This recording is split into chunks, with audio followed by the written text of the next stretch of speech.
Well, good afternoon, morning, day, whatever it might be for everyone here. You're back at Jedi Granville Productions, which is anything what you want to talk about. And I am your boy, Jedi Granville. And despite what my shirt says, yeah, that's my name, but that doesn't mean anything. That's just a name that I've been going with. So, but with me today, I got my brother from another mother, so many others, Mr. DJ Anubis. How you doing today, brother? Doing well, man. Doing well. Glad to Oh, be here. glad to be here. That's what I'm talking about. Feel the love and stuff. Well, this particular outing, and this is on particular thing that I usually do, which is not so unusual, but I mean, for me, I am unusual because I am that person. This is what I call my personal junk of favorites segment because it's pretty much a segment where I just randomly talk about stuff that most other people may not even touch on. But to me, I feel this is a subject that I think it could be talked about because between you and me, I feel it's something that people throw around, but they don't really put into context. And what we're going to be discussing is basically this: if you are like me and Anubis, and you grew up in a time where, because we're '70s babies, we came out of the '70s, but we became part of the aura, which was the '80s, and like the '80s, we were teenagers. We grew from boys to men, and like so many things, we were affected by whatever was surrounding us, whether it be the economy, the nostalgia, whatever. But what we're basically be talking about is heavy metal, at least '80s heavy metal, and how, in a way, it affected us, and how you could kind of say it kind of formed us in some Mhm. kind of strange way, or at Oh, least yeah. say it's a reason why we listen to it. And Mhm. I don't know how personally you feel about it, Anubis, but in terms of growing up during the '80s, because I know, like me, we had our rough spots. We had our, situations where we had to deal with crap or whatever. It's just how it is. It's just things going on. And I know for myself, growing up as a teenager, it was pretty rough. But for you, listen, or just put it like this: growing up during that time, do you think metal, or at least heavy metal, helped you kind of work through a lot of certain things that you were dealing with, or just it was just something that you caught on pretty easy, like fish to like a duck to water? Yeah. Well, it certainly helped because, you know, I mean, I don't know how much time we got, but reality is that growing up for me was a little rough. As you said, we're '70s kids, and so as early as 5 years old, I can remember just listening to the radio at night and listening to rock stations like with the Eagles or Led Zeppelin, Blue Oyster Cult.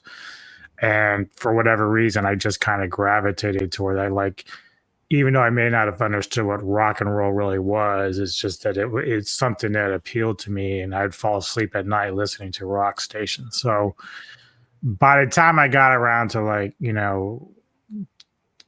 10, which is about 1980, beginning to start my way to being a teenager, I had dealt with some issues with my adoptive father passing away and my parents getting divorced and then getting remarried for my mother to my stepfather, who I had a very rocky relationship with most of my young life and even sometimes in my 20s.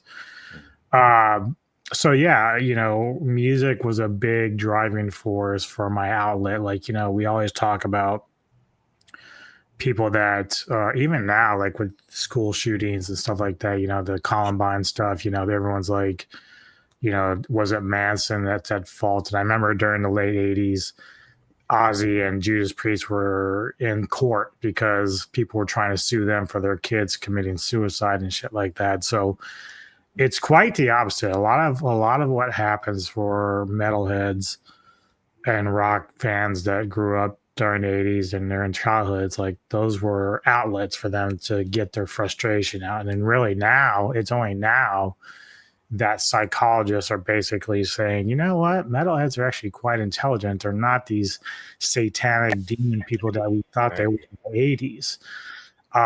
So yeah, rock and metal was a huge impact on me in the 80s and my teenage years because I don't really know what I would have done without it because I might have gone out and done violent acts if I hadn't had something like that to kind of vent my frustration through. Now, not everything works the same way. Like some people, you're a very religious guy yourself, so you might find more comfort in God and Jesus and all that stuff, which might bring you comfort and give you an outlet for that whatever pain or sorrow, even anger that you're in, right? Right. But for me, I never connected, even though I grew up in a lot of that stuff, like a lot of Christian schools and going to church with my parents. Like it just, I never connected on that level with it, and it was never a way for me to really channel my frustration with what was going on in my life. So music became a big part of that, and I got just really appreciative of that. Even now, like it's harder because as you get older, you know, you still deal with shit all the time, but music isn't always going to hit you the same way as it did back then. So even though I still very much love rock and metal music and I'm still very much into the scene, I can see myself not really relying on it as much as I am, say, like I rely more on my wife. Like she's somebody that I count on more than music at this point. But back then, yeah, everything you said is true. It was always a big factor in how it formed who I am. Like some people grow out of metal music. You know, I remember people saying, even my parents, you know, they would tell me, you're only gonna, it's just a phase. You're not gonna like this stuff 20 years from now.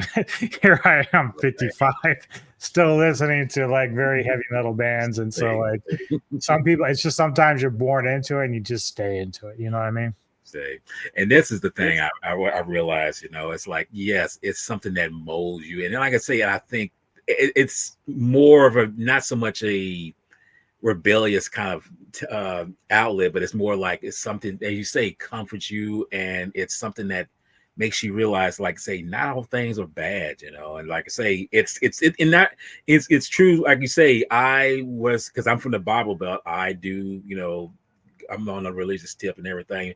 But the thing about that is that even I had my moments of, just like I'm fighting through all this shit and everything. And easy enough, I could say that because I was listening to, certain music, but the thing about it is, like rap, like heavy metal, they were something new to me, and there was something that was like saying something to me. And that's kind of funny because, see, that's the other thing about I want to touch on real quick. People easily can say, and this is what I don't know why, you know, as far as, you know, race comes into play with anything, it's Mhm. like metal, or I put it like this, metal, anything that's so-called white music, it's just like, why is that considered white music? Or like rap and R&B, why is that considered just black music? Shouldn't music just be universal? Why is that even a thought process that even plays into that? And see, me personally, like I say, I'm a black man. That's obvious. I mean, if you can't tell I'm black, I You're mean, you black. might. Yes, You're black. I know. It's You're like, black. am I black? It's like, I didn't realize that. No, but the thing about that is that the simple fact is that most people, especially in my generation, or at least in my neighborhood, they feel like, dude, you shouldn't be listening to that. You should be listening straight, music that's made by the people of your, background. And it's like, why? I mean, why is that? Why do I have to do that? I mean, because when I started hearing, music, especially in the early '80s, by rock bands, like Rat, Def Leppard, even I'm trying to think who's the other ones that came out. I mean, I know Motley Crue for sure, but Mhm. it's like, Yeah. why is that I have to downplay myself not to listen to this stuff? Why is it I have to play to that stigma that because you are of a certain genre, I mean, a certain background, that's the only kind of music you're supposed to play to? I'm like, that doesn't make no sense.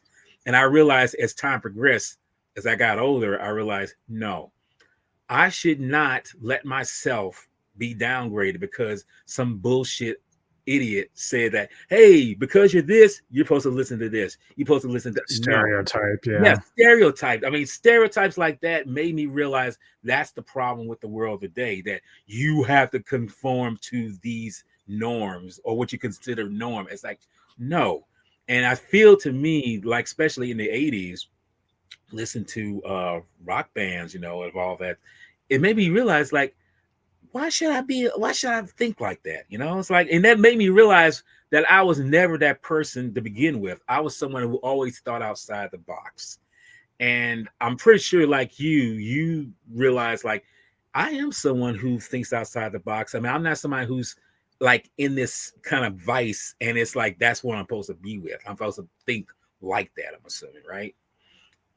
Yeah, and that's a great point you make because for me, even in the 80s, especially towards the late end and early 90s when I moved out to Maryland around that time, obviously when it comes to the scene, I'm trying to go to concerts, and those are usually people that are like me, like have the long hair, the heavy metal shirts, whatever. But I remember a very specific moment in the early '90s when I was hanging out with this guy because we were really big into death metal, like Obituary and stuff like that. And so I was hanging out with him. He was at my house visiting, and he was looking at my tape collection. Mhm. And so he's looking through and he's like, you got Sepultura, Obituary, Napalm Death. And then all of a sudden you go into Prince, Purple Rain, Yeah. Madonna, Like a Virgin. And he's like, what the fuck? And I'm like, I said, this is me, man. Like, this is me. I'm well versed and everything. And, Right. and that was the thing that always really got me because obviously I grew up on the classic rock era of the 70s. And then by the time the 80s happened, you had the whole MTV was a big thing. It became this thing, right? And that's probably why some of what you talk about with yourself has been influenced by that because MTV was such a big part of young people's generation at that time. So for me, I can sit there and say, yeah, I grew up on a lot of the 80s hard rock and glam rock stuff, but it was also the 80s pop that I was into a lot. And I still love a lot of the 80s pop. And so I remember in 84 when Prince did Purple Rain and the movie and all that stuff. And I'm like, I actually listened to that record. And it's still one of the best fucking records I've ever heard in my life because of how talented he was as an artist. And you just can't deny it, dude. And even on guitar, dude, like Let's Go Crazy is like just what he's doing there is fucking amazing. And then you even have to address again where you said it, you don't have to be a stereotype because when you think about Michael Jackson's Beat It, he has Eddie Van Halen playing on that Playing fucking on that song. guitar solo is like, come on. And then forward to the Beastie Boys, and they have Kerry King from Slayer playing on those tracks, like Party. And so it wasn't like the fandom itself to try to stay put. They try to be in these cliques. So like I used to Yes. get criticized, like, well, you can't be listening to Prince and be a metalhead, dude. I'm like, that makes you oppose. I'm like, no, it doesn't. I That's say right. it's not even close. I say you look at some of these artists that you value so much and look who they're playing with. I mean, I remember 10 or so years ago, I was watching some show, it might have been America's Got Talent, and they were having this this like they had Rihanna playing just for fun, right? Okay. And her guitarist was Nuno Betancourt from Extreme, who Oh, it was an 80s rock band. So it's not uncommon to see pop artists mixing mixing with those. Yeah. heavy metal guys and rock guys. It's just not uncommon. And even if you remember, like in the late 80s, Anthrax collaborated with Public Enemy. Yes. So like they were already breaking these boundaries down, these walls. So the fact that some people just I don't mind that people don't like certain things. I don't like country music. That's just not my thing. But I'm not gonna sit there and say, well, you're a poser if you listen to fucking country and metal. Like I'm not gonna say it. Right. You know what I mean? So that's the thing. Like you can be well versed in a lot of different stuff that you like. You and I are very much alike, especially with movies. We like a lot of different movies, different genres with the guys that we collab with. And musically, yeah, it's the same way. Like we probably like a lot of the same stuff. Like not everything, but certainly there's enough out there that we would enjoy together. So yeah. It's a mixed bag. Exactly. I mean, this is why I don't, and that's something that always blind. That's not so much blinding me, but blinding me to the fact that you don't have to be in that, like I said, particular corner to be like that. And it's sad knowing that if you don't like this, it's almost like, oh, you're this, you're not pure, you're not this, you're not this. I'm like, what? It's like, dude, I look, if to tell was someone to tell me I'm not black, I was like, asshole, are you fucking serious right now? My skin color pretty much says that. If you say my persona is not black, go fuck yourself. I mean, I can listen to Run DMC or Public Enemy, but I can also listen to Def Leppard. I can listen to Hmm.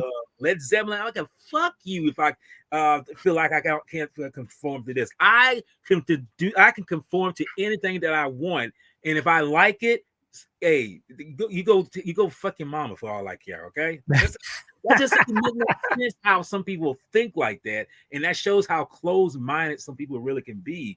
And this is one of the reasons why I feel that the '80s really opened up that door for me, especially, because Hmm. like I said, I was going through my rebellious teen. I mean, I was, as I said, I was going through the time where I feel like I really understand things at that time, but as it turns out, I really didn't.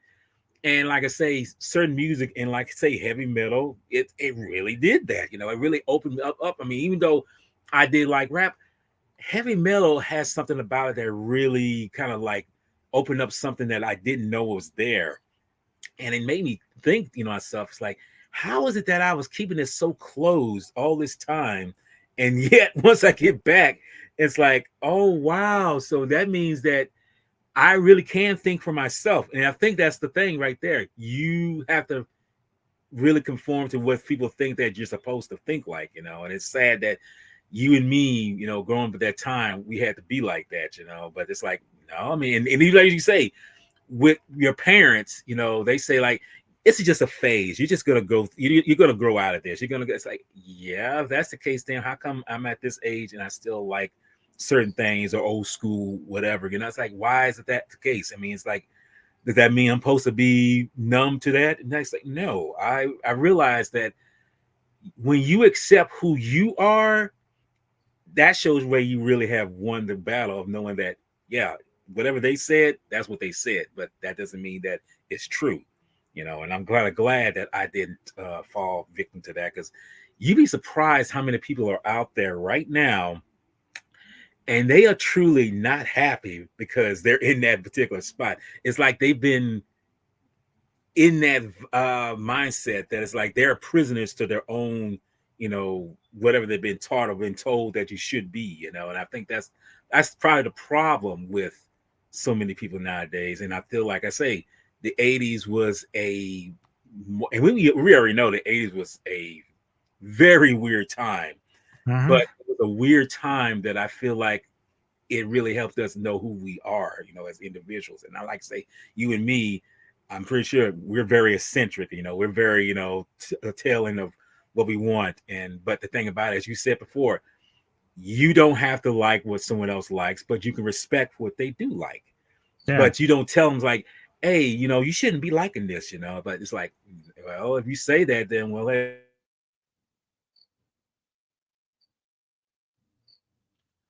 Uh oh. okay, there we go. What was that?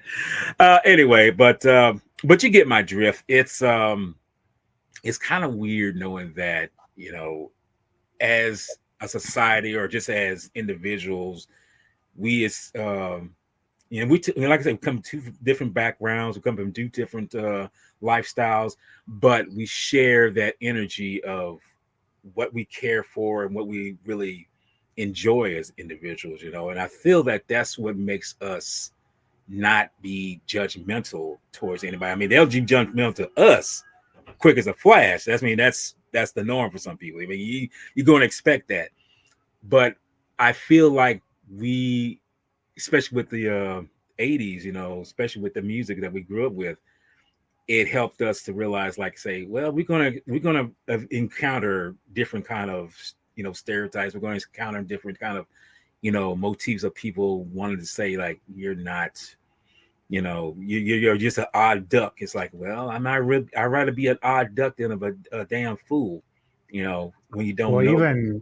even the music itself has sort of evolved because growing up in the 80s, I looked at a lot of the hard rock stuff as metal at the time. So like Rat, Motley Crue, Def Leppard, like I always considered it heavy metal, but as I got older and learned about the song structures and how they're presented and everything, it turns out really more it was just hard rock, but it still has that relationship with metal. But at the time, if you were to sit there and be a teenager and you'd be, with your friends or whatever, and I would say, I really love Rat, like they're just so awesome. But then they're like, yeah, but they're not metal. They're not like Metallica or Anthrax or anything like that. And they're not, it's not like you wouldn't recommend if you wanted to hear thrash, you wouldn't recommend like, Poison, you know. Right. But the funny thing is, like, I learned, over the years, because as a teen, a lot of the metal bands, the real metal bands, were really underground. Like you just, unless you really knew about them, Right. you were just going with what MTV was basically throwing at you. And usually at that time, it was more easy, consumable stuff like the glam rock and stuff like that. So, Yes. uh, but I do have a few books that I really want to show just because Okay. some of them are representative at different times throughout the 80s. And of course, one of the first ones, of course, both 70s and 80s, is a nice little Black Sabbath book. Rest in peace, Ozzy, who passed away recently. But I saw this in a bookstore not too long ago and decided to grab this uh, for that. But then also, another one on Ozzy, which I've had a while. It's actually a really good book. It's written by Rudy Sarza, who went on to play with Quiet Riot as well as Whitesnake later, but it's called Off the Rails. But it's a really good insight during his time with Ozzy, with Randy Rhoads and Ozzy at the time before Randy's death. Okay. And then finally, you brought up Motley Crue. Nikki Six, who was like a big contributor writing wise with the band and everything. He almost died of a heroin overdose at one Oh, he point. passed So, away. I didn't realize. oh no, he's still alive, but he almost died from the heroin overdose. But this is his experiences with a drug addiction, and this is so good. Like it's such a good book. He also gives a lot of insight to some of the shenanigans that they used to do as a band and all that. But one of the funnier stories about this, which is again, you talk about these crossovers between, certain genres versus another. Mhm. Apparently, around uh, the early 80s, Nikki was dating Vanity, who also was dating Prince. Prince. So there's this weird connection because she was also a user a little bit. So Nikki was with her a little bit during that time, and then but he used to talk about, I think in the book, I don't know word for word, but Nikki's like, yeah, Prince is a very small man. Right. I think he's like 5'3" or something like that. Yeah, yeah, his boots gave him a little bit of a lift, but I always thought that was funny about that. But yeah, Right. it's just there's some good books out there. There's other ones obviously that people might have on those bands and whatnot, but those are some that I have that I really really enjoy. Well, that's kind of cool though. It shows how effective these, not just the bands, but how the whole motif of what was going on was affecting everything, and it's like it lets you know it's like we're part of something much bigger than just ourselves. I mean, let's be honest. Like these groups here, like Motley Crue. I mean, they were Yep. just straight up like what they were. And like guys like Metallica here. I mean, come on. I mean, they kind of shaped it, during the '80s. But it's those guys that makes you realize like they had to go through. How can I put it? Like they went through the hell to get to the light of what they were, and realize like, yes, I'm part of something bigger, and much more elaborate than we think. And like I say, showing books like that, showing that they were, part of a much bigger picture, and it let them know it's like don't let it overrule you, because the simple fact is, let's be honest, if you ever seen the not so much it's a documentary, but more of a take on their lives, Mother Crew, The Dirt, where Hmm. it shows where it's like, yeah, they got started, they went through some hardships, they went through all these things, but at the same time, they realized like, hey, the family that we know is the family that's best known because I've been playing with them all this time, and I feel like they realized that, hey, maybe you had to go through all the darkness just to get to what you realized was already there. And I Oh, think that's what a Jesus, lot of yeah. these fans about these times. Yeah, I remember because I think they even mentioned a little bit in the dirt. It was funny because the band, like one of the big infamous moments was when they were partying with Ozzy. Yeah. Um, they said that Ozzy started snorting ants with the straw. And Ozzy came back years later and said that didn't happen, but the band Motley, they still say, yeah, no, he did. He was You just so did. fucked out of his mind, he didn't remember it, but he was Yeah. snorting ants. And I think it's funny because it is very believable. Ozzy went through a lot of addiction back then, but there's a lot of them did because even Vince, the singer, had the car accident that took the life of one of the guys from Hanoi Rocks. Right. So he's dealing with that. You have, and it's just again, you can talk to about any industry, whether it's the adult industry or rock and roll or whatever. If you're not careful, uh, it can be destructive to you. And these guys learned the hard way. Like I said, Nicky almost died from an overdose. Like that's how close he was. He actually had stopped breathing for a few minutes before they brought him back. So Wow. at some point, you just kind of have to like wake up and say, you know what, I love making music and performing, but I've got to slow down. Like I got to quit doing Yeah. this. Um, it'll be interesting because again, you're a religious guy. So are you familiar with Striper? I think I've heard of them, but I can't remember exactly what who the So they're a Christian rock band that was predominant during the 80s, and okay. I don't think I did. they're working on their own like documentary that they're going to be releasing hopefully in the next year or so about their time in the 80s and stuff like that, which I'm looking forward to because they were actually one of the first concerts that I got to attend as a teen. Mm-hmm. And from what I understand, like they were in a scene where there was constant peer pressure of drugs, sex, whatever, Right. yet they weren't engaging. Like they were doing their thing with throwing Bibles out in the crowd and religious lyrics. They were very much, and of course, back then they also kind of were used as a tool to push against the other rock bands because they're like, well, we're all about good and we're not on board with these guys, but they performed at the same clubs as some of these bands. So Okay. I'm going to find it very fascinating what they say about how they dealt with a lot of that peer pressure of Right. being with girls and all that stuff. So Well, that's kind of interesting because see, I know that like some rock bands that you do have some R&B bands or like say rap bands who are kind of religious. They sing basically like rap about that stuff. It's like that's not too unheard of, and maybe that's a thing that you don't hear because it's like you would think you would hear these things, but not too much. And I'm wondering now you mentioned that, bring that up.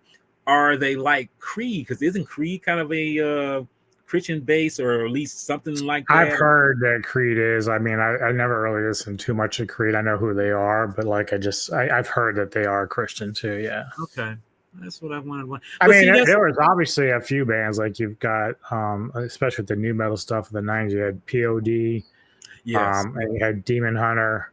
These are Christian metal bands that were out there, and even Demon now, Hunter is okay. yeah, yeah. Okay. Um, and then there's even black metal was more of the occult paganism type of metal that came out in the early '90s.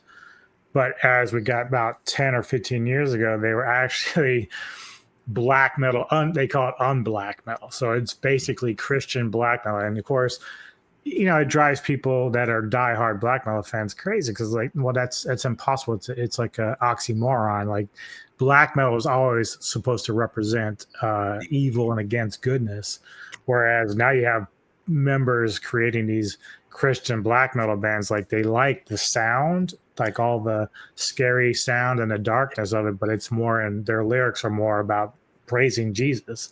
So it's a very interesting thing how, like, it evolves all the time. I mean, that's an interesting way of taking on it, but I mean, hey, whatever works best for me, you know. I mean, I can say my personal thought part about it is like, I mean, maybe not, but then again, who knows? I mean, it's like, and I think that's the thing right there. You don't judge them for what they do, but I feel like if they embrace it and they enjoy how they do it, and if they're making the sounds that they feel like, okay, I can do this, it's like, hey, go ahead with it. I mean, because it's supposed about what you enjoy, it's supposed about what you love, you know. And I feel like that's Yeah. what it all boils down to, you know. But I mean, hey, you never really know. I mean, some people have different takes on certain things, and that to me is just a signification of how, you know, you should enjoy what you do, you know. And I feel like that's the kind of thing we should be able to relate to, you know. And I hope that's how a lot of people like yourself, myself, you know, we listen to the music and we realize like, hey, we should make sure that we stay true to it and not be like, say, you know, being forced into thinking like, well, we can't like this because of this. We can't like, it's like, let me just like this and just make my own judgment. You know what I mean? Because we got to remember, no one should be judging anybody, but we already know that people are going to do that regardless. That's just Yeah. what it Yeah. is. Yeah. Stop that at all. Yes. But just to kind of mention something, because I mean, we mentioned how, like I say, well, this is the 80s, but just to give a staple about how heavy metal even came into play, because we realized that it was around way before the 80s, but it somehow the 80s, or at least I guess maybe because we were living in it, it just seemed like it just took off and it just like was like running rampant. And you mentioned something about glam rock, you know, I mean, you know, Mhm. Kiss was one of those individuals that pretty much was part of that persona. I mean, they were something Yeah. I remember listening to, you know, at least coming in contact when I was in the late 70s. I was like, who are these guys? Because they seem so strange, but yet I'm kind of drawn to them for some reason. I don't know why, you know, but it Yeah, it's turns because out, they were doing stuff that no one really saw. They had all the makeup. You had Simmons doing, like, with his character, the demon, which was, breathing fire, and in that the tongue of tongue thing, his, yeah, the blood. Him and those guys, as well as Alice Cooper, were doing the shock rock thing yeah, way before, like, Wasp or even Ozzy were doing that stuff. So, uh, yeah, it was pretty crazy. Just, because for them, I think really my first impression of Kiss was when they did that really terrible TV movie. oh my, yes, So, like, that was when I saw them, I'm like, wow, because I remember it was such a big deal because of who they were, yeah. and I remember my dad was like, "Oh, they're satanic." I'm like, "What? How do you know that? Like, I what?" was gonna say, how you figured that? Right? And so, but that's how the '80s were. You know all about the Satanic Panic and all that Mhm. stuff, the PMRC, and their fight against rock and roll and all that stuff. But yeah, it was always very crazy for me to kind of watch that. But again, Kiss was one of those bands though that constantly evolved. Well, Because you take their earlier work, same with Judas Priest. People don't know Judas Priest their earlier stuff is more bluesy yes, rock, remember, and yes. then by the time they got to the late '70s and early '80s, they start evolving into the more metal stuff, Mhm. and even got heavier as time went on. So for Kiss, they at one point jumped on the disco bandwagon for "I Was Made for Loving You." So Mhm. they were always trying to fit in wherever they could, and Right. obviously not every band does that, but Kiss was one that actually tried to do that quite a bit. And you know, with Kiss, you know, kind of touch on this. It's like you mentioned, say kind of touch. I mean, kind of fit in. Isn't it weird that when they were in the makeup, the persona that they were projecting, when it was like years later, I think it was like the late 80s, early 90s, when they took the makeup off, did you kind of feel like, okay, that's different, but they still playing? You know, it's like, did it seem like they were not? I'm not going to say sell out, but do you think they were just like, say, we're just trying something new here when they did that, as far as that goes? Yeah, and again, yeah, I think that's really sort of. But I remember it was a big deal to the fans because they were like, that was sort of their identity, that whole makeup thing. Yes. So by the time, like, I think it was around "Lick It Up" that they decided to drop it. And that's when Vinnie Vincent had joined the band Okay. after Ace had left. So they just dropped the makeup, but the music was still Kiss. It's still great stuff, and but people were really upset that they dropped the makeup. It was like their identity for who they were, and so they felt kind of betrayed by it. But I think eventually Kiss just kind of won everybody over anyway. Yeah, because Uh, truth be told, I gotta say, I mean, I listened to. I mean, I probably don't listen to it as much as I did, but I actually felt like, well, that's kind of that's. I actually said to myself, they look weird without the makeup on. It's like, say, where's the makeup? It's like I want to see them with the persona they portray here. It's just, it seems weird to me. So yeah. yeah, But no, to getting back to this is like I said, I mentioned Kiss and everything. We had mentioned, like I say, the '80s was the time where, like I say, this really kicked off. I mean, really like cemented itself. I mean, but it was here way before the fact, and it's kind of interesting the persona. I mean, the how can I say the time when I say time, the story of how heavy metal really came into play, and you realize that it really started back in jolly old England, and that's what's kind of weird. It's like English seem like to be more, conservative, more, refined, but it's like they say, fuck all that. I want to like bang my head as best I can. And the crazy thing is, it kind of started with these bands here yeah. with Black Sabbath, Deep Purple, Purple, was it Purple? Was it Deep Purple. Deep Mhm. Purple. I'm sorry. Yeah, yeah, And yeah. what's the other one? Led Zeppelin. Yes. And you can see that this is you can see Ozzy right there in the foreground of with Black Sabbath. He was Yep. part of that group. And see, I think you were the one who told me that he was part of Black Sabbath at that time, and I didn't realize that until you told me. I was like, oh wow, he was part of that band. You know, Yep. and it's crazy to know that these guys, all English individuals, they pretty much led the way to what we would see later on, especially in the '70s. Like you mentioned Alex Cooper.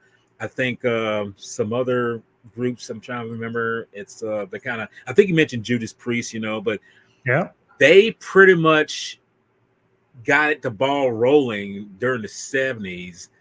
And like I say, and Kiss was part of that persona I mean, too. you can even go back a little bit earlier with bands like Sweet, because a lot of bands were Yes.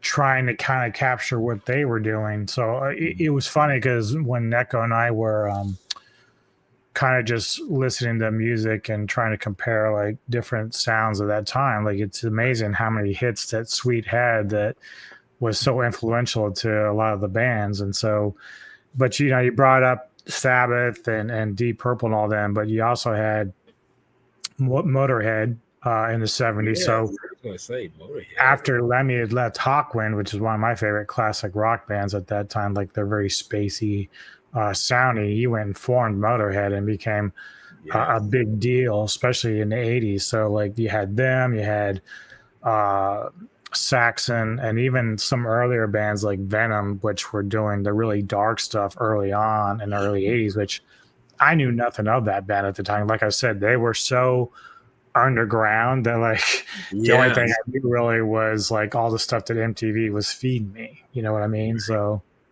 And I think to me, I'll ask you this: do you think, despite you have MTV kind of projecting some of these groups, like Metallica, like Motley Crue, even Rad or whatever, do you think it's safe to say that the underground stuff was a little bit more, not so much legit, but more just hardcore, or at least what they were at that time, or just it's oh just like yeah. kind of safe?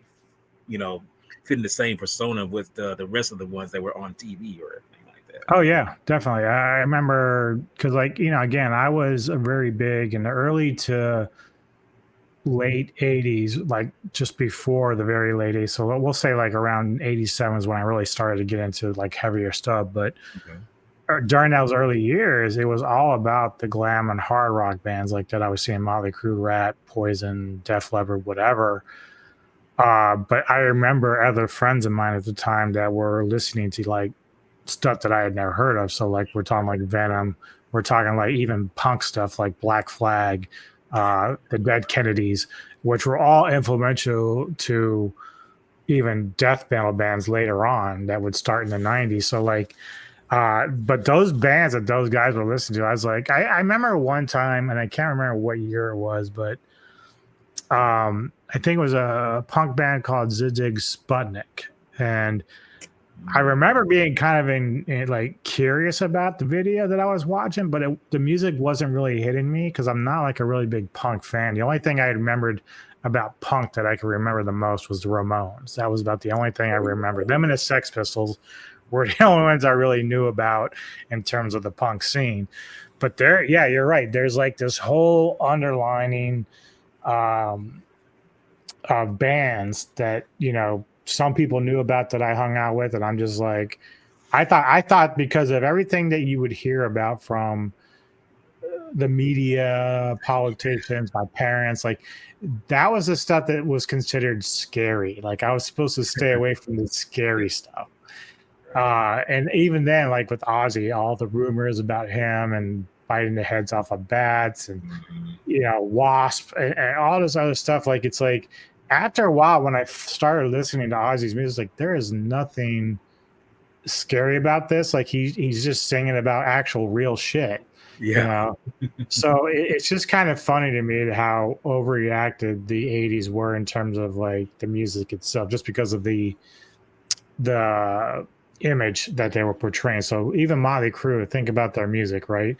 They're generally a big party band. But when we think about Shout Out the Devil, the Yeah. pentagram and everything else, right? So it was all about just shock value there at that point. Right. It's not like so much they live in. It's just like say just like it's just being outlandish. It's like all that stuff. Yes. Yeah. See, and I had to ask you this question. Now, as you mentioned, the so-called underground or more of the ones that you don't or they don't project it onto the media, because media, of course, is very influential like everything else. It's going to do that, and probably more so because social media is such a like grabs you. If you don't watch it, it's gonna like say just like ooh, take you down in a way.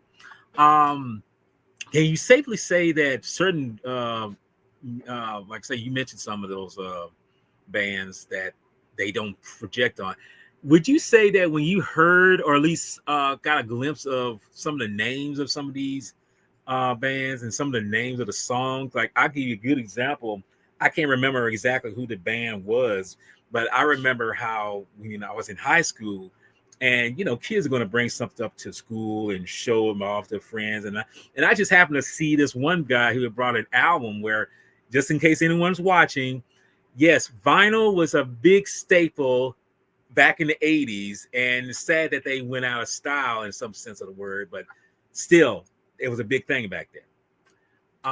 He brought up this album by this really, I mean, I guess as you say, black metal band, and there was this one song that stuck out the most for me, and to this day, it just made me think to myself, like, wow, this is a interesting name for a song. It was called Angel Fuck, you know.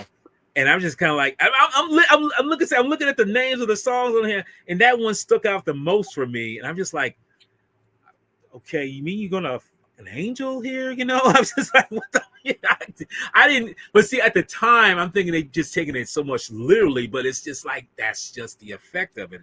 And I'm thinking like myself, like so many bands, like so many things, like they're trying to give something that's different from the others.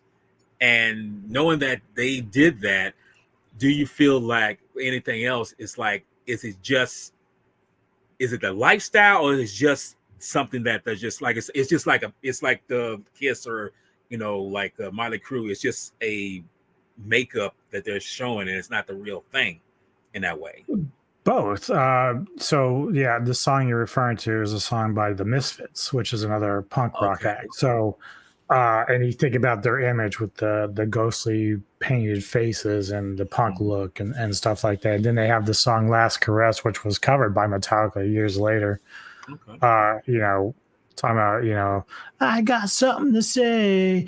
I killed your baby today. So like the lyrics themselves, it was all about just rebelling against like the judgment of how they wanted Of to the look, system. dress, or whatever. And so musically, again, a lot of influence comes from punk rock because you either had the Sabbath, which is more doomy rock, whereas the punk was like a whole different thing, a little bit more aggressive. You got the crazy hairdos, the mohawks, and all this stuff. So and of course the glam rock age, like they were caught in the middle of all of this. Right. So at some point, the hard and glam rock kind of got influenced by new wave, which is all the pop and stuff like that we saw from the 80s pop bands. So the glam rock, hard rock bands, they kind of just figured we're going to find our own niche. And so I remember listening to Metallica whenever I've watched docs and read their stuff, is that they were based out of LA initially. Oh, Or no, excuse me, they were based out of San Fran. But the problem was is that at the time, especially well, no, it wasn't that. Who am I thinking of? it's so I might many of think, them. It's just like it's yeah. well, there's two different eras. So like I think it was because I saw L7. So L7 was like this all girl alternative rock band. Hmm. And so in the 90s, when they were trying to kind of, get their ground in and make a name for this stuff, they were out of LA, but they were still dealing with like a lot of the hard rock bands at the time in the early 90s that were sort of dying out. So, but the grunge scene in Seattle had become a big thing with Nirvana and everything else. So they moved up there to perform. And that's one of those moves. I know that Metallica also, I think Metallica did go to San Fran because they were out of LA, but the glam rock was so big that in order to kind of fit in with the crowd that they were part of, because they were all the thrashy stuff they were doing, went up to San Fran, and that's where a lot of those thrash bands were performing at the time. So it is really just kind of trying to find where you fit in as a band with your fan base.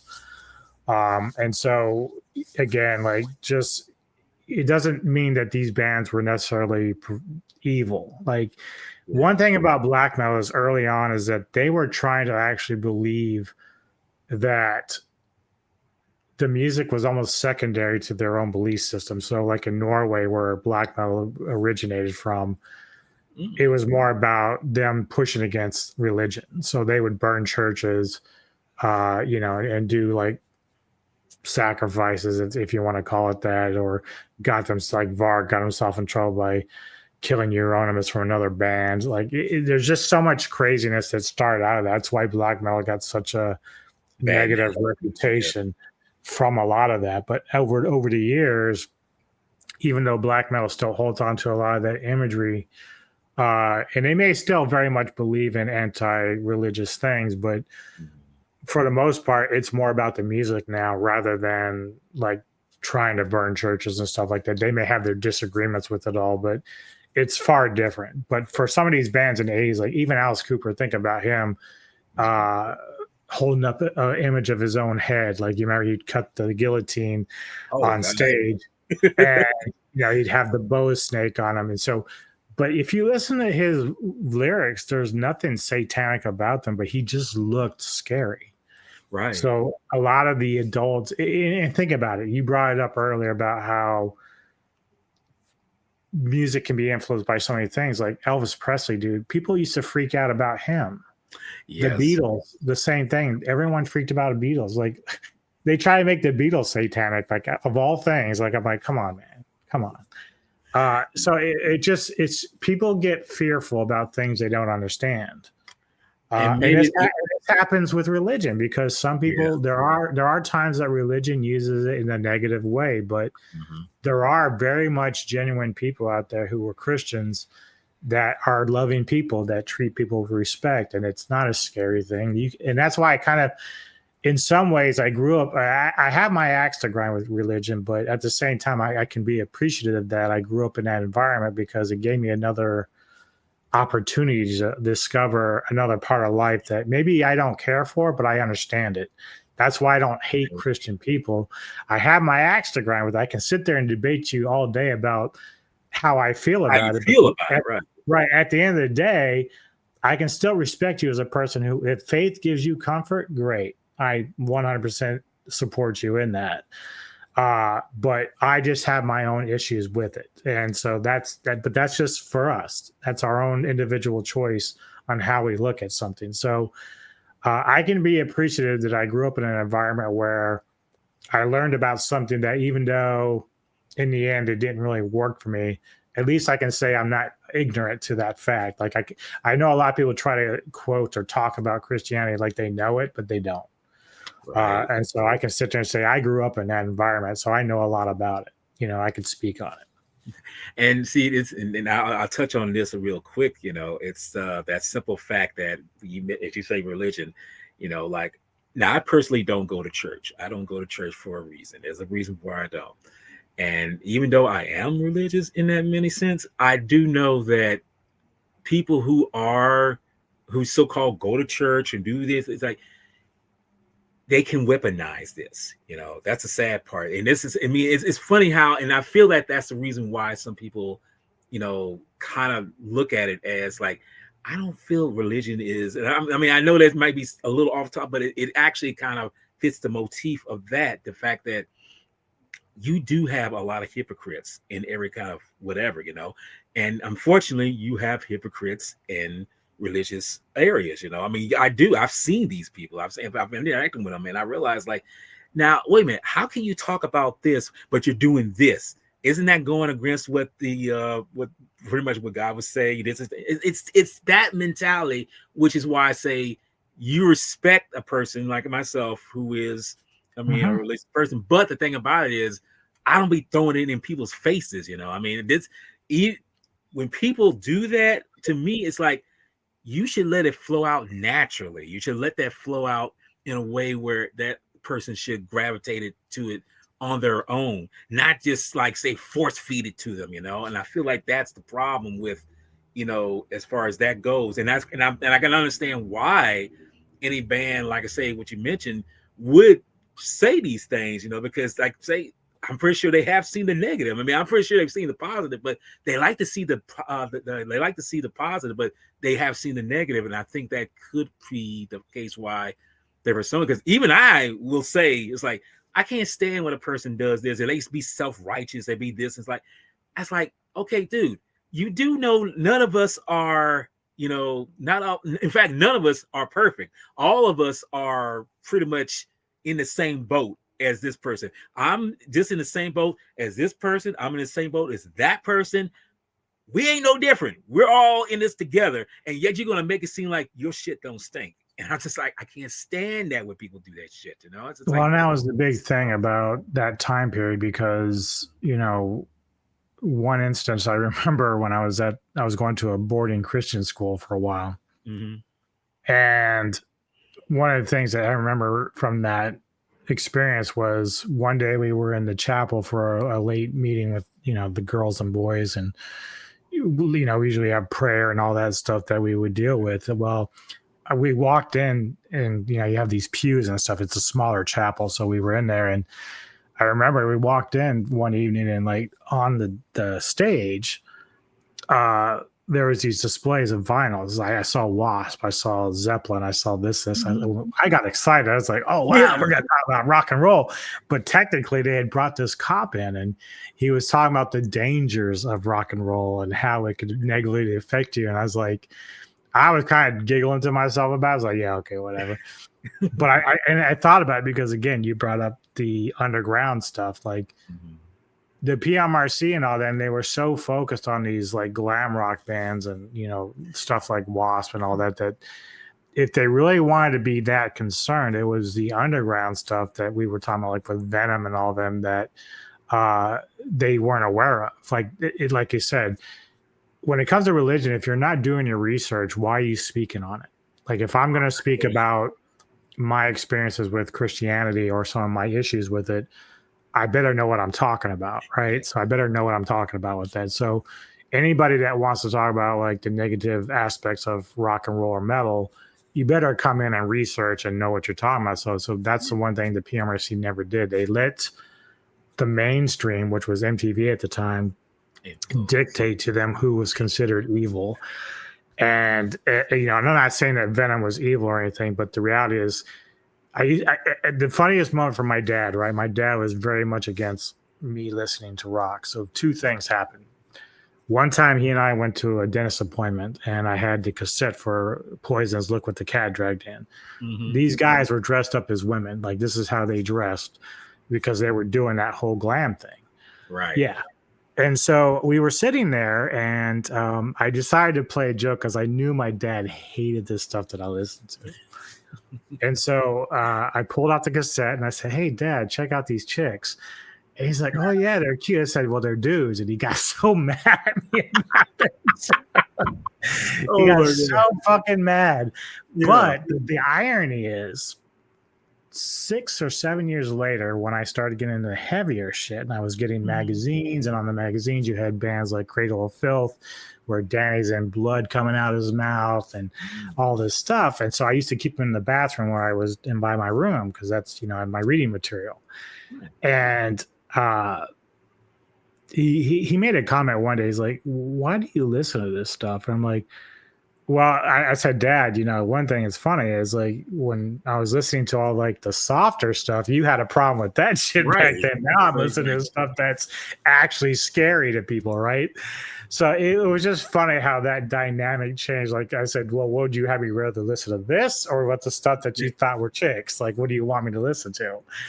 But I still listen to both. But it was just funny how that was playing out with him. And I don't know. Yeah, it is funny that whenever people try to talk on certain subject matters, like it is important to research it and understand where you're coming from.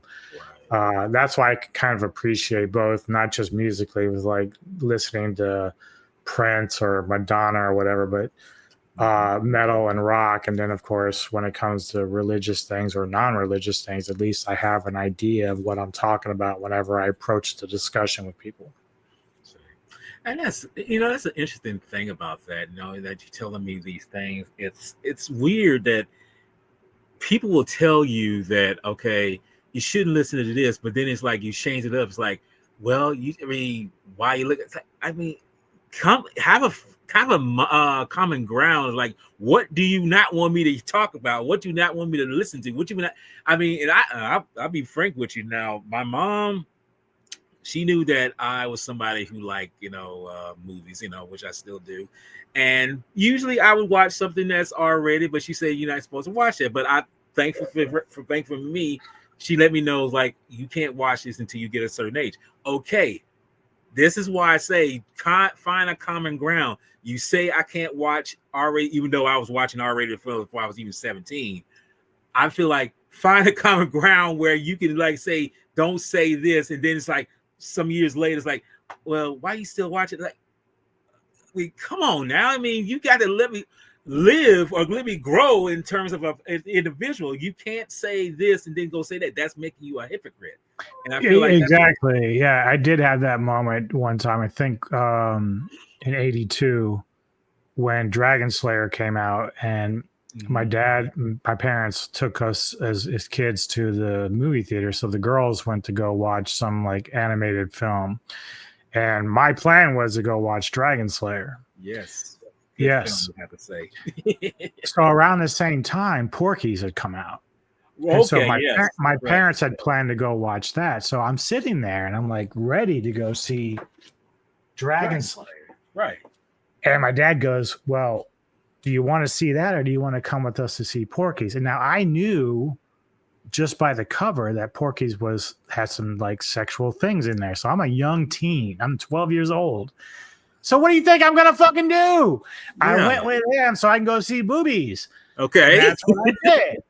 But now thinking back, I did like Porky's. Now it is a funny movie, but I still kind of regret not seeing Dragon Slayer because I was more interested in Dragon Slayer. But the Right. reality is, my dad, who was like so much against me watching any kind of nudity at all, like he got mad when I got caught watching Playboy with the squiggly lines. Like I was trying to. Right.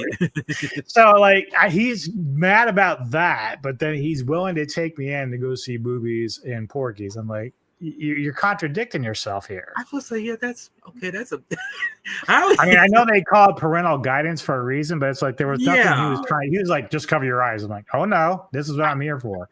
I'm watching this. I'm gonna say I'm gonna see Bush and everything else. So I mean, come on now, the good kind. No, Exactly. man. Yeah, That's exactly. the thing I've realized with parents, especially with parents. Okay, I get what you're trying to do. You're trying to, regulate and protect and all these things. But what you have to remind yourself is like you were young once too. I'm pretty sure your parents did this kind of shit also, but you're making it seem like it's either one or the other. It's like, okay, and my mom, I'm telling you, she would not take me ever to because she even knew that if I'm taking my kids to a movie or anything like that, I want to make sure that I know the rating because that's the one thing I know growing up. You know, you watch a film or at least you hear advertising, and I see something like it's R rated. I feel like, especially if it's like a horror movie or something like that, it's like, okay, I'm not gonna go see it. But if it's R rated and it's like yes, maybe a comedy, I could go watch it. Still will not be told to be. My mom would not take me to see it. Nobody would take me to see it. So I realized, like, make sure that you realize what you're taking your child to see. You know that you're not supposed to watch. But if that, like, again, parents, you got so many parents out there that are not so. I'm not gonna say wise. They're just. I think they're just trying to do a better job than what their other parents did. But then in the end, it's like they have to Well, understand. it's not an easy thing. Like I'm not a Yes. parent, but I understand that it's very complex. It can be tough, and especially when in this day and age, it's even worse because of all the school Yes. shootings and the violence. Like it's gotten a lot worse for kids in schools, which is unfortunate. But at the same time, is you really have to kind of have a plan too. If you're going to have kids, this is the reason why I knew I never wanted them because I'm still a big child myself, and I still dealt with a lot of my own issues when I was a kid. So it'd be very irresponsible of me to try to have kids now. You know what I mean? So No, you know what, and I'm glad you bring that up because I personally was somebody, especially when I was in the late '80s. I wanted to have a big family. I wanted to have children. I wanted to have kids. You know, but I think you touched on something right there. Is that I'm really glad. I mean, because I wanted to have them really. That's so much bad, but I wanted to have them because I wanted to bring a life in here. I wanted to raise them and they enjoy the things that I like. But I knew as I got older, I'm glad I don't have them now because I realized, like you say, I mean, me personally, I'm more of a big kid in a grown man's body. I'm still like, mhm. but the thing about that is that look at yourself before you bring a life into this world and realize, like, are you not so much capable, but are you somebody who can, raise this child so that way they won't fuck up sometime later? Because let's be honest, I've said this time and time again. Some people should not be parents. Some people should not be birthing kids. I mean, y'all birth these kids and look what they turn out to be. I'm not talking about in terms of being gay or trans or anything like. I'm talking about doing some stupid shit out there. Running around, doing drugs.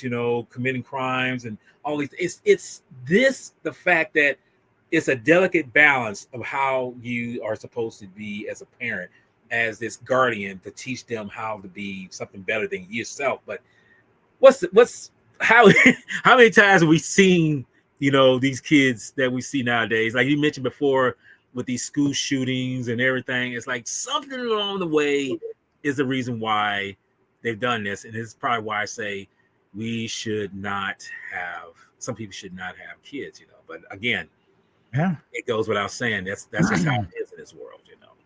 Yeah.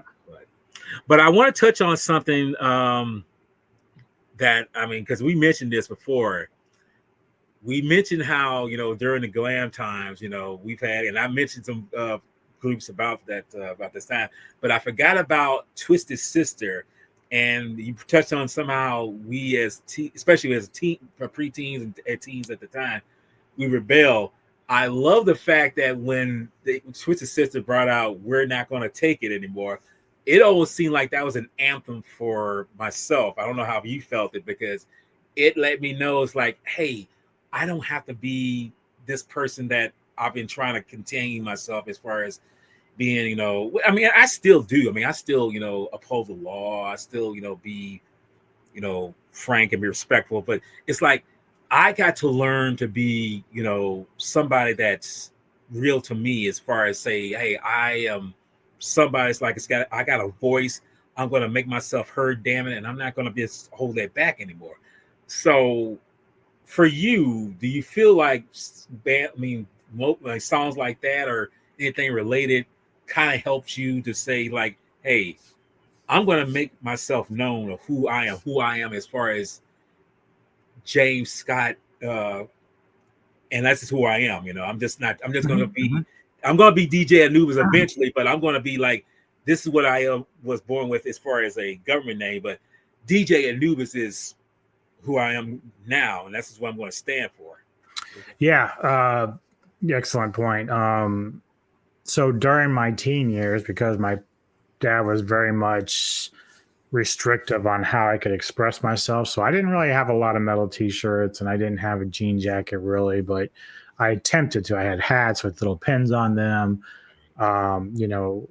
But Twisted Sister, they that Stay Hungry album did have like a couple anthems that had "We're Not Going to Take It," which the video itself again is about a father being very uh, oppressive and restrictive on his son.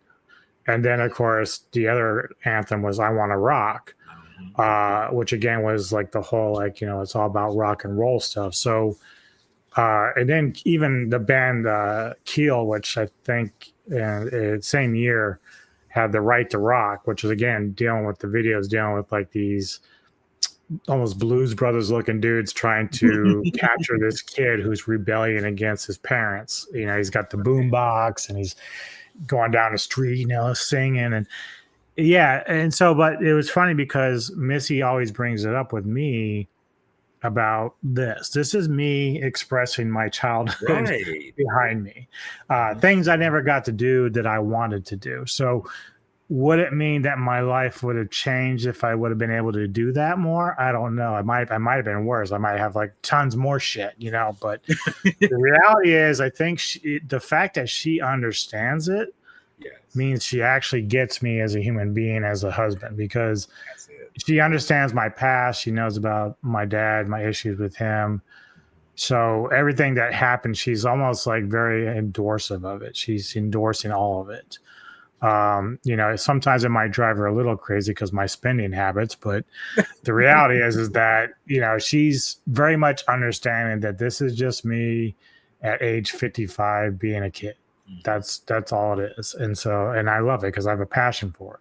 Right, but do you feel like you? Because I know other individuals. I work with a guy who's in our age class who's got pretty much a ride or die individual, and they kind of share the same kind of persona or kind of love about.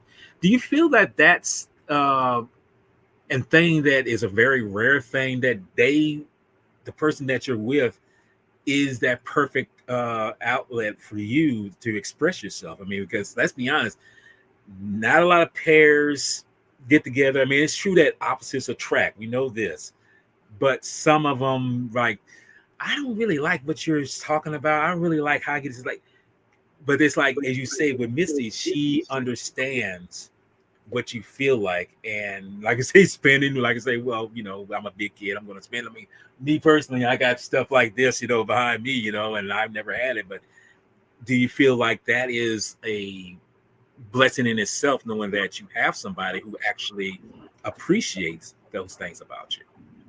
Yeah, and I'm really lucky in that way because I've heard guys that are either they're into horror or into music like I am. Like their wives they're good wives. Don't get me wrong, but they can't really connect on the same thing. So I know a guy actually lives in Pennsylvania, and he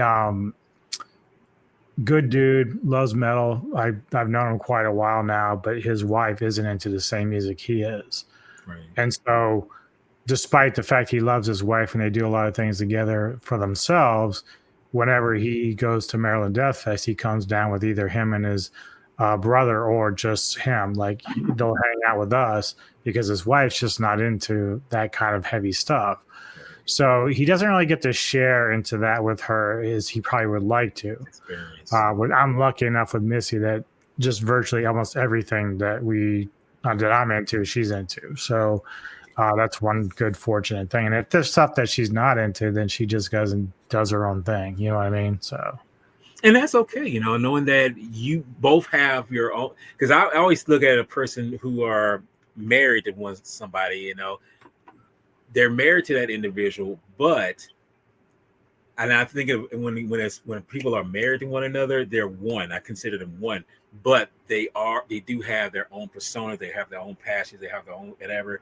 And I feel like that's the thing that makes a good couple, that you do not let yourself be thinking like, oh, well, he likes this or she likes this, like, but I can't be with this person because they like that. It's like, no, you should like them because they're being real with themselves. They're being real with themselves, and they know that with who they are, and they're not these lost children that it's like, I'm in the wilderness, I'm lost, I have no identity. Because that's probably the worst thing I think a person can be, when you don't know who you are, and I yeah, feel like I think that's the reason why I say, like you, like some other people that I know, they know that they can be comfortable, safe with that individual, because it's like, hey, they know that I like this and they down with it, they don't mind, and that's the thing. right. And that was the funny thing because in the late '90s, when I was dating this other girl, she was very, pretty girl, nice girl, but she was a Mhm. sorority chick. She was very much into pop music. Like she'd almost try to take over my radio in the car, which was oftentimes an Okay. argument with me. So I Right. had to make sure I set her straight on that. I was like, no, no, this is my car, my music. Yes. Uh, but she would try to conform me in the way I dressed or this or that, and I'm like, this just isn't me. It isn't. Like I Right. can't do this. Like I have to be me. I have to be true to myself, as you would say, just doing what I'm doing.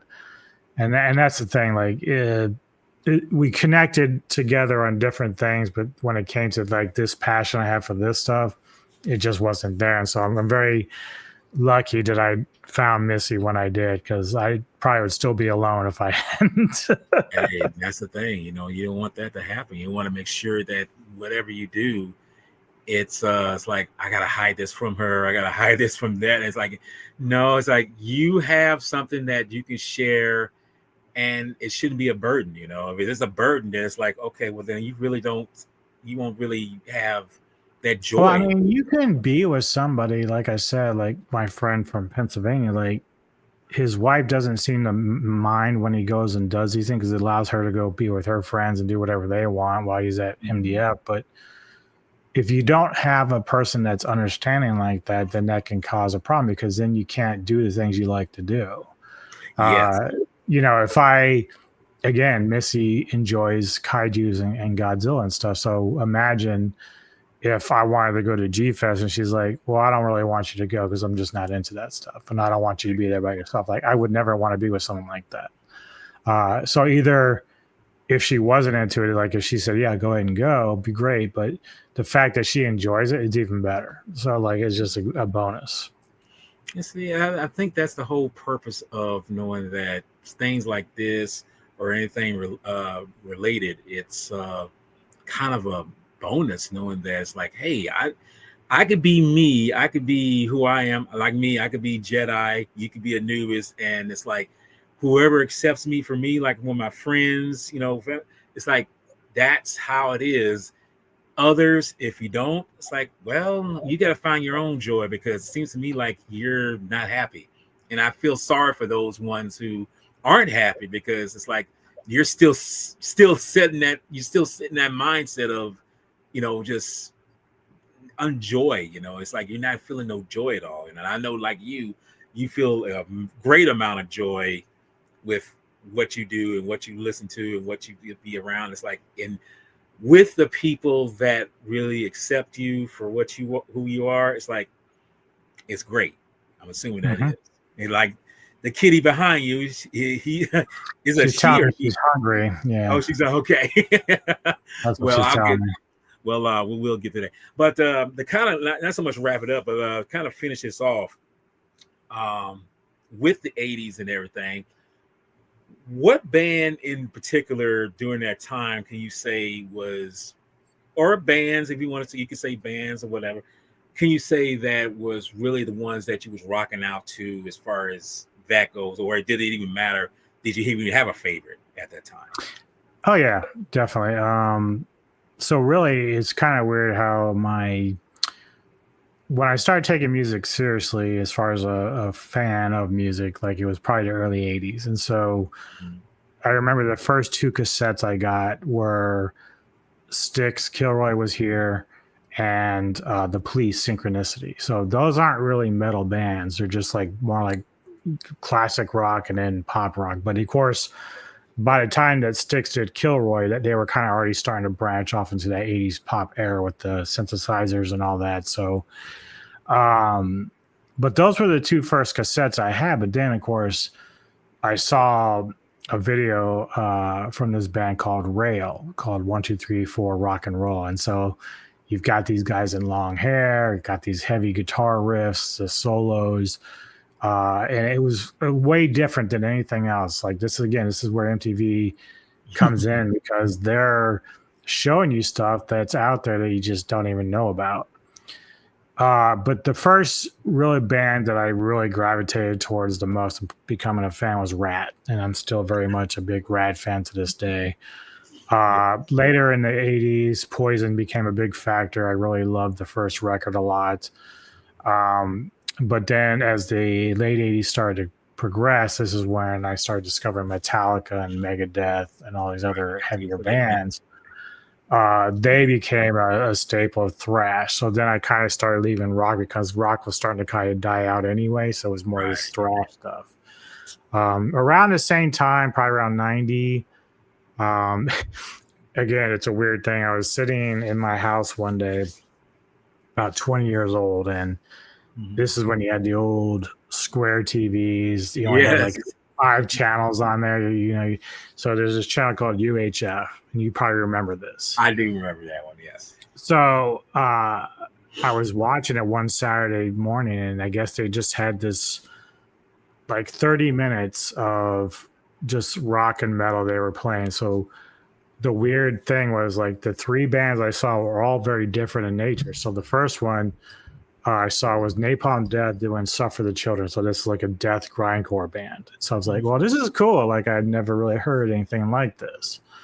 So I got really impressed by that. But they went from that to I think it was either Soma or Rhinoceros by Smashing Pumpkins, and this is Okay. before Cherub Rock and all that stuff.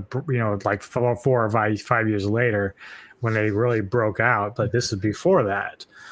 Mhm. So this was like off the Gish record, and so I was like, well, this is very cool because it's very trippy, psychedelic, and very laid back.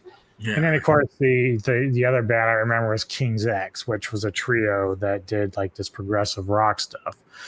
So it was like just a mishmash of stuff that I was discovering in the late '80s, and that would eventually sort of lead me to where, of course, Nirvana came out, Soundgarden, Pearl Jam, Nine Inch Nails, and it was just like a whole other world once the alternative rock scene started. But uh, certainly in the late '80s, I think I really loved a lot of Lost Rocket at the time in terms of thrash. I became like a Death fan of Death, which was doing the death metal thing. But yeah, it just during the '80s, Ratton was mainly the staple throughout most of the '80s because that's the sound that was really my thing back then with all Van Halen, Dokken, and all of them. But of course, you had Def Leppard, as you brought up earlier. They were a big thing that I used to listen to a lot. I actually went to the concert for Hysteria in '87, where they did a couple of videos for My Sugar on Me and Armageddon It. So you won't see me because I'm like, in the back In the where no back, one's, yeah, I'm not like the hot chicks in the front with the tits, and stuff yeah, going on. flashing in there, yeah. Yeah, because if you're a male, you're really not going to be seen in that video because it's all about the women, of course. But yeah, but I remember when they started announcing, they're like, yeah, we're doing a couple videos. I'm like, oh, great. And I'm way back here. I'm way up in the back in the Nichols Arena. I'm just like sitting there like, Right. that's not going to happen. But Wow. yeah, it was a fun time. But, I just want to show a few more books here that I have Yeah, that sure, people go might be ahead. interested in. Obviously, in the late 80s and early 90s, I talked about there's like this switch from the hard rock, glam rock to where it started getting more because Metallica became big with Injustice for All in '88. And so it kind of started this shift a little bit. But then you had basically these Florida death metal bands, Obituary, Morbid Angel, um, Death, of course. And so there's some cool books. One is called Choosing Death. It's all about the death metal grindcore era. You see John Peel used to do the John Peel sessions with a lot of these bands in the early 90s. And then another one, crossover in Europe, Swedish death metal became very big as well during that time in the early 90s, which was really big for a lot of people. Cool. Let's see. As far as like straight up metal history and stuff, one of the best ones you're ever going to find is the history, Sound of the Beast, History of Heavy Metal by Ian Christie. He actually does a show on liquid metal on Sirius Radio nowadays. But this is a very comprehensive book. It even touches a little bit on the glam and hard rock of the 80s in there. And then this one here, of course, is Metal, the definitive guide to all that is heavy metal and thrash and so on. So if you're interested in those kind of things, and you can pick those up at like Barnes and Nobles and stuff like that. So See, that's the thing about that. The '80s, I mean, well, like I say, the music itself, but the '80s music seemed like it really influenced and really gave things a much more of a push into our enjoyment. And like I say, the book, you say books or whatever, what kind of memorabilia has driven it to where it's like, it's not just that set thing. We got something more to it than just that. And I feel like see you and me, growing up, it's like, hey, we enjoyed it, and to this day, still enjoy listen to it. I mean, I still, like I say, I still love the Def Leppard. I love, and I say I love Rat. I mean, Rat. I love them. I mean, because some reason, just hearing, still remembering when I first heard them when they said "round and round." I mean, it's like, yes. I mean, these guys are just something about them. You just can't let it go. It's just stuck in your brain forever, and it's like it always will be there. But I will have to ask this one question, and like I say, well, because I know Kitty's a little hungry, so I don't want to keep you there too yeah, long. yeah. Whenever she starts getting up here and she's like playing around, trying to get in my lap, she's like, I really love you, but I think I need to eat. That's what she's Right. basically telling me. But I want to ask you this, because that's one thing about like with rap, with any kind of song. Was there any particular song, or as I say, song that came out that was, because they would play it on movies as the ending for it or the beginning of it? Was there any movies, heavy metal soundtrack, or just a song that stuck out in your head during that time that just like say if you hear it, it's like I'm back there. I'm back in the time when it first came out and Mm-hmm. everything. Was there one particular that sticks out in your mind? Yeah, it'd probably have to be "Lay It Down" from Rat. Like the minute I hear it, it's just all the memories and everything from that time. It's like the one. Like there's plenty of songs from the era that obviously, if you listen to it, you're gonna say, "Oh, I'm back in the '80s." But if "Lay It Down" comes on, even if you're somebody who grew up after the '80s, like you would say that sounds like an '80s tune. Like that's something that you would hear in the Right. '80s. So "Lay It Down" was a big deal for me as far as Rat's concerned. Well, I can tell you now, for me, the one that sticks out the most. I mean, I do like pour some sugar on me. I love White Snakes with in the Still the Night. I love that. But Oh, this one still, right it's here, such a good track. right here is one that really sticks out to me for some Dream reason. Warriors. Yeah. Yes, by Duke. I mean, I don't know what it is about that song. It's just like it just capsulate on how, especially the late '80s really was, and '80s in the general, you know. And I'm just like, I love that soundtrack, that song for that sound for that movie, and it's just like, and I like I say, I'm not a big horror fan, but for some reason that worked for that film, you know. And I love the song itself, and it's just like just sticks out and stands out so much for me. Yeah, I forget where it was. I had done a video with Samurai and some other guys talking a little bit about that, but I'd seen an interview that this rock and roll guy did with both Doc and Robert England, because they talked about that song, making the Yeah, song, and they have a video where they're incorporating the song with the footage from the footage movie. for the movie. Yeah, And so you get this great ending with Robert England as Freddy Krueger. At the end of it, he wakes up and he's like holding a doll, and it's like, who were those guys? Like he had a nightmare about the yeah, band. Like, so, and it's so funny because it was also playing off of the idea that rock and roll was scary. So like, right.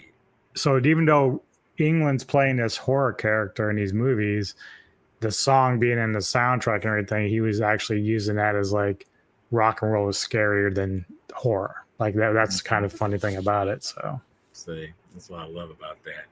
But that to me is kind of the basis of the things we were talking about. And like I say, I feel that this was a very good discussion because mhm. I get to, in a way, I think we get the kind of mind meld in what we grew up with. And I feel like it brings out a lot because, like I say, talking about this stuff is very cathartic, you know, because, like I say, we have gone through our ordeals growing up. I know I have, you know, I know you have too, Mhm. you know. You mentioned it many times, but it's relatable because it lets you know that you're not alone when it comes to these kind of things. And like I say, listen to music of this time, you know, even it kind of helps you focus on stuff now.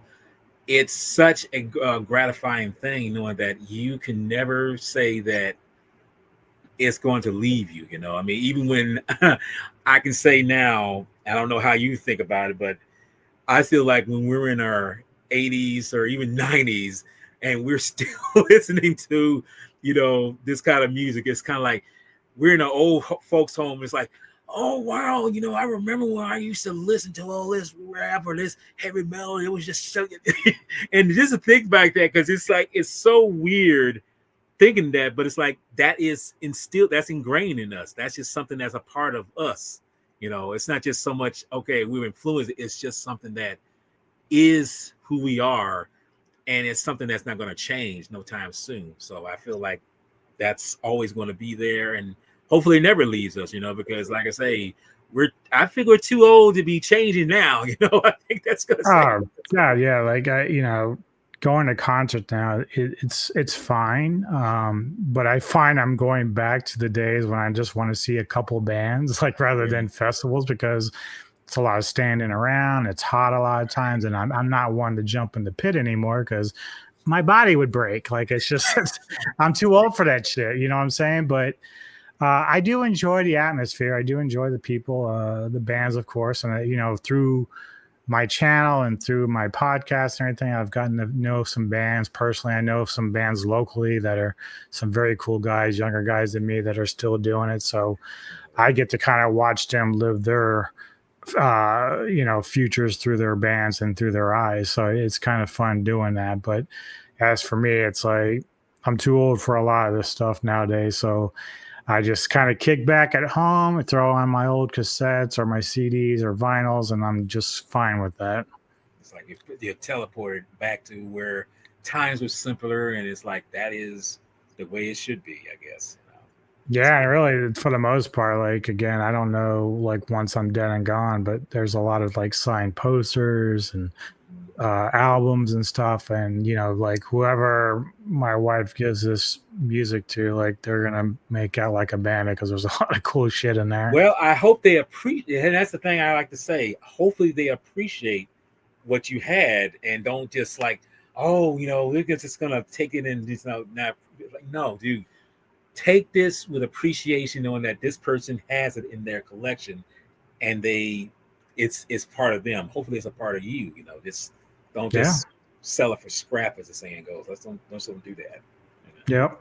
Yeah, but DJ Nubis, thank you so much for this time. This has been an incredible, just journey for me, and I hopefully it was for you. And like I You know say, me, I always love talking music. So yeah, anytime you want to do this, I'm there.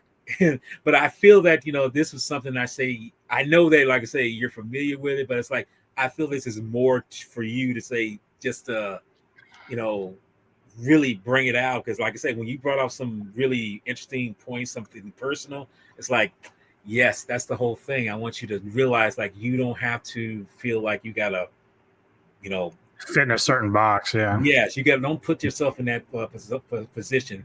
Let yourself out and realize, like say, you're with friends and you're with people who will understand, because hell, I'm there too, and I know what it feels like. So, to close out, do you have anything particular coming up? Which I already know, because I'm probably going to be there with you when we do Yeah. this. Yeah. So later this evening, I think it's me, Mr. Tony the Dead, and we'll be on Anthony Jordan's channel doing The Town That Dreaded Sundown at Yes. 7:30. I think it's my time to review the first and original film of that series. Tomorrow, I think you are part of the Fear the Wolf with Kevin Lambert with American Wolf in London, as well as Paris. Two films we'll be reviewing on that for the Fear the Wolf month for Kevin Lambert. Later in the evening, obviously, The Ghouls of Midnight, Mr. Tony the Dead, and I. I'm doing a movie called Disremembered, starring Angel Bradford, and then he's chosen to pick the remake of Toxic. Avenger. Yes, Okay. so that's going to be Tony's pick. So I have to watch that tonight for tomorrow, but we'll be reviewing that on his channel. Thursday, Silver Screen Savants. We're catching up from last week as Olvin was under the weather. We're Yes. doing The Fog, which I think you're a part of that as well. That's going to be 8 p.m. Eastern my time. I think 7 o'clock your time. Yes. And then later in the evening, I'll get with Big Bad Wolf. We're going to play this game called Death Ground for a little bit. So I don't know if we're just recording that or doing it live. I'm not sure. But either way, Friday, I have this Full Moon Mayhem that I'm doing on my channel for 4 movie reviews. We're going to be sitting down and doing Werewolves Within, Viking Wolf, Wolfen, and Full Eclipse on my channel for that. Saturday, back on Kevin Lambert's channel. It's a busy week. Yes. Another Fear the Wolf. We're doing the Ginger Snaps trilogy on there for that. And then later in the evening for Silver Screen, we're doing the movie Monster Island with Mr. Tony the Dead. So Okay. that's what we got. See, that's pretty much, and I pretty much the same. All I got going on as far as at the weekend, which is Saturday, I will be doing a review on Howard the Duck. I'll see if I can get somebody, but if I can, I mean, it'll be, because as I mentioned before, hopefully a certain party will be there, but we won't know until it gets there.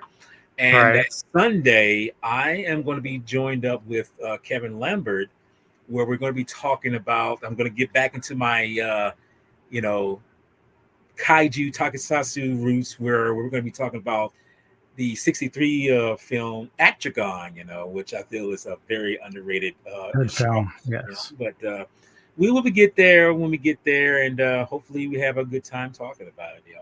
But for anybody else, like I say, this has been a pleasure with DJ Anubis. He's on Metal Tavern Radio. Radio. Yep. He is the man when it comes to that. He's a rocker for sure. Thank you again, DJ Nubis, for this, brother. I mean, this is fun. I mean, I gotta Yeah. say, this was a lot of It was a fun. blast. Yes. I enjoyed it. So hopefully next time when I come up with some crazy notion again, you can join me. But And also, for those that don't know, just this past Sunday, this guy over here and I did a review for Galaxy of Terror on his channel. So be sure to check out that review. It was a lot of fun to revisit that film and talk about it. So was fun. So, but until then, everybody, as I always close out, y'all take care, y'all be patient, and always keep that rocker mentality alive, baby. That's what I'm talking about. Horns up. Horns Thumbs up. up. There you go. You peace out now.